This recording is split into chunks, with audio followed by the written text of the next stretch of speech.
Hi, I'm Rachel, and welcome to my channel, Bricoleuse, where I share tips, techniques, and career advice from over 25 years working as a costume craftsperson.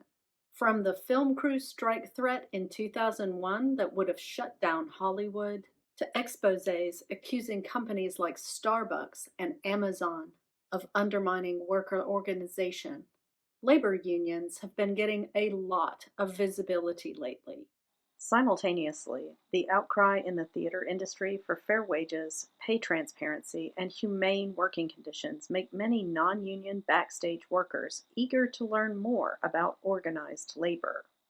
Young theater artists have a lot of questions. What unions might apply to their craft? What does a union do for its members? And what are the members expected to do for the union? In this video, I'll give you the answers, as well as some questions to help you decide. Should you join a union or not? Let's start at the beginning. What union applies to you? If you live in the United States or Canada, the International Alliance of Theatrical Stage Employees, Moving Picture Technicians, Artists, and Allied Crafts is the umbrella union for your specialization. IATSE covers most film and stage trades, from carpenters to sound to lighting to wardrobe. Not every person making a living behind the scenes in performing arts is affiliated with IATSE, though. Membership depends on a lot of factors, the most applicable being whether your geographical area is predominantly unionized for your trade. IATSE is divided into regional unions, locals. So the first step in learning more is to track down your local chapter and find out whether they cover the field in which you intend to work. For example, the costume-specific chapters in New York City apply only to wardrobe crew working on union shows and a few other select employers. Commercial costume shops like Tricorn and Eric Winterling are not unionized, but the costume shop at the Metropolitan Opera is. You can look up local chapters in the IATSE directory, linked in the description to this video. You need to find out which union in your area covers your field of expertise. Many chapters only cover stagehands. Some apply only to film and television, and some only to theater and live performance. Sometimes one region will have several craft-specific locals, one chapter for stagehands and another for costumers. For example, the Local 705 for film costumers in Los Angeles, and the Local 784 for theatrical, film, and commercial costumers in the San Francisco Bay Area. A second union option that might apply to you is an institutional union. Sometimes colleges, universities, and foundations will have their own employee union, which you may be asked to join if you work on staff there. For example, the American Repertory Theater is a regional company in residence at Harvard University. The staff of the theater are technically employees of Harvard, making them eligible for membership in the Harvard Clerical and Technical Workers Union.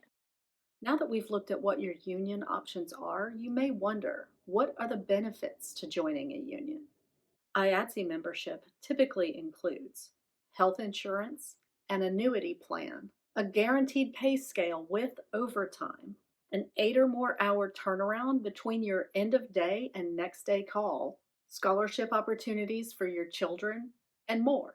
An IATSE chapter negotiates on behalf of its members with studios and theater companies. And when an employer signs a contract with the union, they must hire only union members, or at least prioritize hiring within the union, and agree to buy in any non-members they employ after a set period of time. Similar perks accrue in an institutional union. They guarantee you're paid within a given scale plus overtime, negotiate with the parent institution on your behalf, and so forth. The union at Harvard, when I was a member, had a bunch of specific benefits: a child care allowance, continuing education funding, subsidized public transportation passes, etc. Unions cultivate a sense of fraternity among their members as well, sometimes by hosting social events or fielding sports teams, and also in larger ways, like providing financial support for members unable to work due to health problems or family emergencies. They encourage fellowship by referring to members as brothers and sisters and by creating branded swag like t-shirts and hoodies.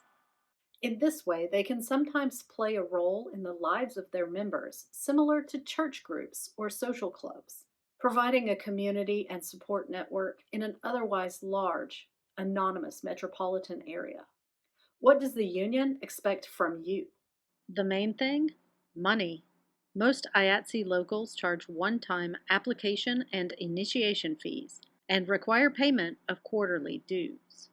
They'll also collect a yearly assessment, a percentage of your gross wages, usually around 3 to 5%. The amounts for these fees and dues will differ according to the chapter. Institutional union costs will vary greatly. For Harvard's union, of which I was a member, there is no initiation or application fee. If your hourly paycheck comes from Harvard, you may join if you want. Only hourly workers were union eligible there. Salaried workers like management and above were not part of the union. Dues were a flat rate depending on whether you were part-time or full-time. The union also expects your solidarity. As a member, if your union decides to strike, you must participate. Strikes are drastic moves, often born of the inability of employers and union heads to come to acceptable contract negotiations. If your union strikes, you don't go into work until it's resolved. And you may be called on to picket. If you strike, your union leaders will keep you apprised of the terms of the strike, how you'll be expected to handle any conflict, etc. A famous 21st century IATSE action was in 2004, when Broadway stagehands of the IATSE Local 1 declared a strike against the League of American Theaters and shut down Broadway for nearly 3 weeks before an agreement was reached. But do I join a union or not? Here are some questions to help you decide, or at least get you thinking about options. Do you plan to make your living predominantly in the film and television industry? If you do, union membership is probably going to be vital. You can work up to 30 days a year on union projects without joining, but after those 30 days, you must join the union or be let go. Do you live somewhere that has a lot of union work? This is something you'll need to ask around about, talking to working professionals in the area. In entertainment hub cities, there is a lot of union work. At the same time, there's also a lot of people in the union, so getting your foot in the door may take some time and effort. Do you live somewhere that has a lot of non-union work? Boston is an example of this kind of city. There are regional theaters with on-site costume shops as well as commercial shops, but none of them have contracts with IATSE. Joining the union, if you're based in a market like that, may not be very useful unless you plan to specialize in film and television. Then again, what if you have a Swiss cheese contract at a non-union shop with several hiatus intervals written into the agreement? It might be a good choice after all, or if you're freelancing on the whole. You'd need to work out budget-wise whether the union jobs are plentiful enough to fill the holes in your calendar and pay enough to justify your dues. Does the union in your area apply to your field? The Milwaukee Repertory Theater is an example of a partial union company. The scene shop is IATSE, whereas props and costumes are not. Or at least that was the case in 2004, when there was a high-profile case brought by the union against the company. Because the props department constructed a steamer trunk, which the union argued was a set piece, and therefore the responsibility of the union carpenters in the scene shop.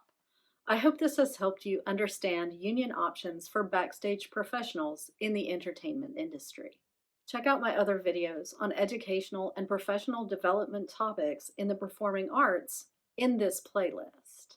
Be advised, I am not currently a member of any union, and this is not a paid promotion.